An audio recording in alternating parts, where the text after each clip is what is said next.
ভাষায় মিথ্যা কথা বলেছেন। তিনি কি বলেছেন যে বিরোধী দল নাকি অতিরিক্ত হইচই করছে, কেন করছে তিনি বোধগম্য হচ্ছেন না।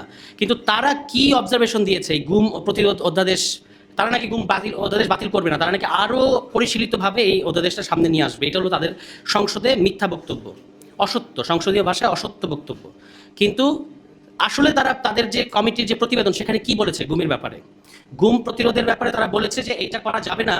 তার কারণ হচ্ছে জাতীয় নিরাপত্তার স্বার্থে আটক করা হলে এটাকে গুম বলা যাবে না। তাহলে ভেবে দেখেন, জাতীয় নিরাপত্তার দোহাই দিয়ে, আমি তো কোয়াইট শিওর যখন জনাব সালাউদ্দিন আহমদকে গুম করা হয় তখন জাতীয় নিরাপত্তার দোহাই দেওয়া হয়েছিল। কিন্তু জাতীয় নিরাপত্তার দোহাই দিয়ে কাউকে তুলে নিয়ে যাওয়া হলে এটাকে বিএনপি সরকার আটক বলতে চায়, কোট আনকোট আটক, এবং সেই আটকের তথ্য তারা স্বীকার করতে চায় না। আদারওয়াইজ এটার সাথে গুমের সম্পর্ক কি?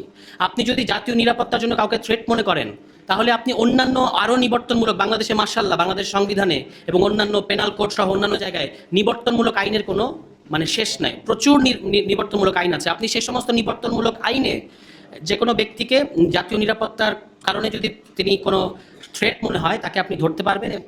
মানে ব্যাপারটা হচ্ছে তাকে আপনার আদালতে প্রডিউস করতে হবে। এখন বিএনপি সরকার মানে শুধু জাতীয় নিরাপত্তার কারণে যাদেরকে তারা আটক করবে, সোকল্ড আটক মানে যাদেরকে তুলে নিয়ে যাবে, এই তথ্য তারা স্বীকার করবে না। এই জন্য তারা বলছে জাতীয় নিরাপত্তার দোহাই মানে যদি কাউকে আটক করা হয় সেটাকে গুম বলা যাবে না।